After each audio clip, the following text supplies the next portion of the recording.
If you are building a scraper yourself, there are quite a few open source tools you can choose from. Some are great for pulling structured data from regular HTML, some are better when you need a real browser, and a few are built specifically with AI workflows in mind. So let's go through 7 of them and see where each one fits.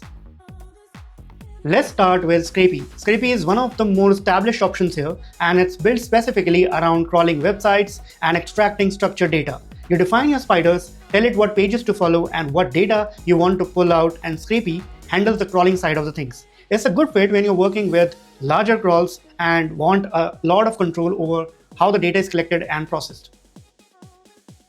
Moving on to BeautifulSoup. This one's a little different. BeautifulSoup is mainly an HTML and XML library, so you typically use it after you have already fetched the page. You can give it the HTML and then use the selectors to find things like titles, links, tables, or specific elements. It's probably one of the simplest places to start if you're writing a small Python scraper and don't need a full crawling framework. Next is Playwright. This is where things get more interesting for dynamic websites. Playwright controls a real browser, so your scraper can load JavaScript heavy pages, click buttons, fill forms, wait for content to appear, and then extract the data.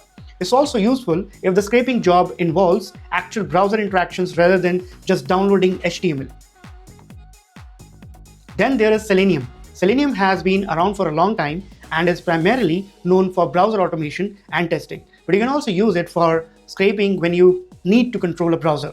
You can navigate to page, interact with elements, run JavaScript, and then pull the information you need. So if you're already working with Selenium for browser automation, it can also fit into scraping workflow. Moving on to Crawlee. Crawlee is designed specifically for building web crawlers and scrapers, and it gives you the tools for working with both HTTP requests and browser-based crawling. You can use it with things like Playwright or Puppeteer when a page needs a browser, while similar pages can be handled without the one. It also gives you things like request queues, sessions, retries, and concurrency, which become pretty useful once your scraper starts getting bigger.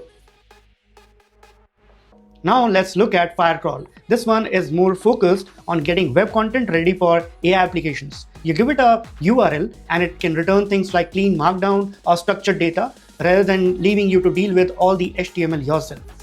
That's particularly useful if the next step is feeding the content into an LLM, RAG pipelines, or AI agents. So if your scraper is really part of an AI data pipeline, Firecrawl is an interesting option. And finally, Crawl for AI. This is another tool that's built with AI workflows in mind. It can crawl websites and produce clean, LLM-friendly content, including Markdown, while giving you more control over things like browser settings, content filtering, extraction, and crawling.